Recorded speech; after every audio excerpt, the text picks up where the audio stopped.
Hello learners, this is Habeeba with Excelwithme. If you like the video, please do like, share, subscribe and comment below. Let's start today's class, that is the unit research problem we are tackling.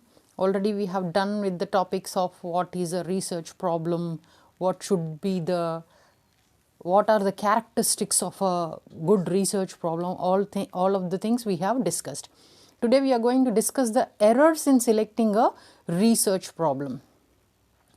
Let's start with a research problem once again, recapitulating. It's a statement about an area of concern, a condition to be improved, a difficulty to be eliminated, or a troubling question that exists in scholarly literature, in theory or in practice, that points to the need for meaningful understanding and deliberate investigation. Obviously, this is the best definition we can remember. What is a research problem? It's a statement about a particular area where we have some concerns, or there should be some improvement in that concern, or some difficulty elimination, or one troubling question, we can say, which exists in the scholarly literature. When we see the literature review, we see some gaps in them.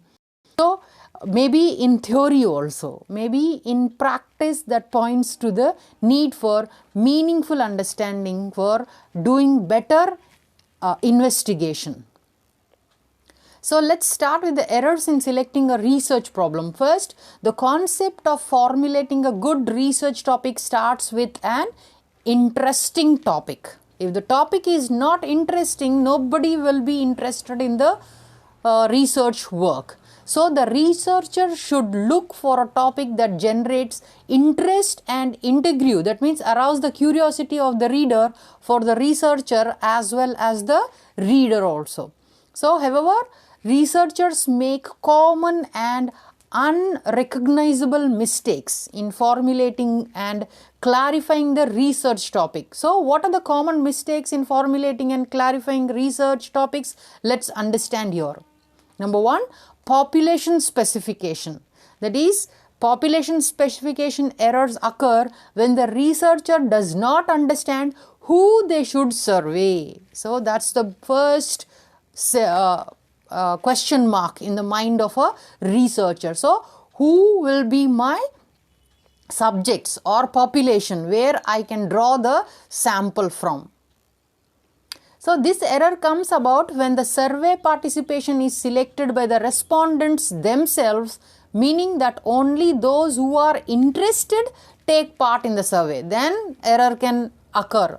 If only interested people we are taking, the results will be too much going one way. So they occur from the phenomenon in which the sample used is not a genuine representation of a certain population. It could not be a genuine one. For example, imagine a research study about kids' clothing. Who is the right person to survey? It can be both parents, only mother, or the child. So it will be a confusion for the researcher. They should be first of all confident enough to whom they are going to survey about, or the people who are only interested if the researcher is taking. That will lead to common mistake here.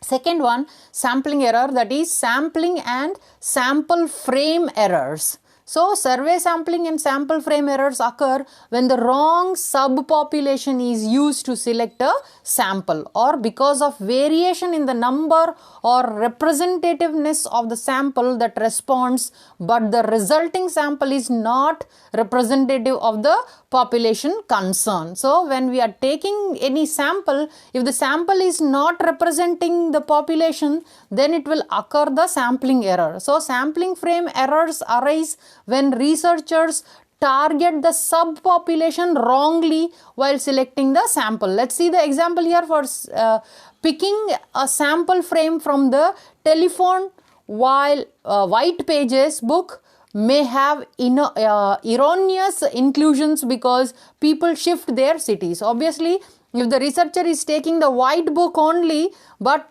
the people who have shifted from one place to the other, again they will address and numbers will change. So here sampling error occurs. Now selection. The third error is selection error, is the sampling error for a sample selected by a non-probability method. That means we are taking snowball, purposive sampling. These are all non-probability. There is no probability of selecting the sample equally.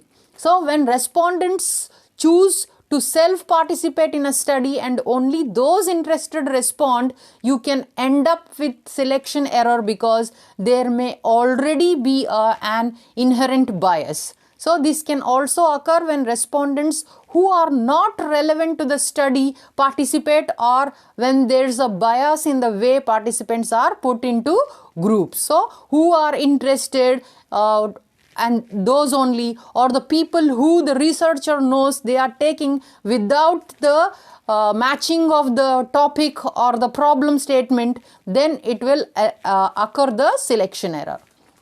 Selection error also causes distortions in the results of a sample. Obviously, the sample is not correct, not suitable to the statement. What happens? The results will not be satisfactory. A common example is a survey that only relies on a small portion of people who immediately respond. So, common example, this is who are responding we are taking. That means the results vary. It will not give the proper result here. The fourth one is non-responsive. Non-responsive error can exist when an obtained sample differs from the original selected sample. This may occur because either the potential respondent was not contacted or they refused to respond. The key factor is the absence of data rather than inaccurate data. Absence of data. We are here not concerned about accurate, inaccurate. Here what happens? If the respondent is non-responsive, they are not present, then what will happen here? Non-responsive error exists. Total non-response error occurs when all or almost all data for a sampling unit are missing. Example, the respondent is unavailable or temporarily absent, the respondent is unable to participate or refuses to participate in the survey, or if the dwelling is vacant. So, this is non-responsive error. For fifth one is measurement error. So, measurement error is generated by the measurement process itself and represents the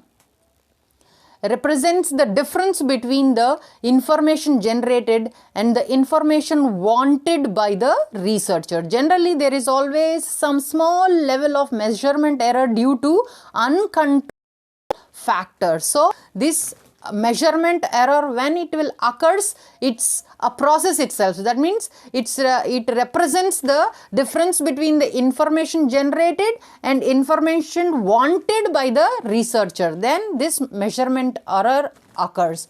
Let's see the example here. If an electronic scale is loaded with 1 kg of standard weight and the reading is 10,002 grams, then the measurement error is 1002 grams, that is 1000 grams equal to 2 grams. 1002 grams minus 1000 grams equal to 2 grams. It will become only 2 grams. So, this measurement error occurs. So, a research problem is a question that a researcher wants to answer or a problem that a researcher wants to solve. Now, the following are the common mistakes in completing and clarifying research topic. Let's see what is that. Failure to choose a topic that is interesting, failure to brainstorm concepts, failure to know objectives of the topics, failure how to start doing some exploratory in-depth research, then failure to know the research is a dynamic process. So these are the common mistakes of a researcher. We have understood the selection error, population selection error, measurement error. So these are all occurs when we are not targeting things properly. Our aim and goal is not set. Our standard should be high when we are doing the research with the thorough concepts in our mind. I'll come up with the next unit in the next class. If you like the video, please do like, share, subscribe and comment below. Now we have completed with the research problem unit. I will come up with the next unit in the next class.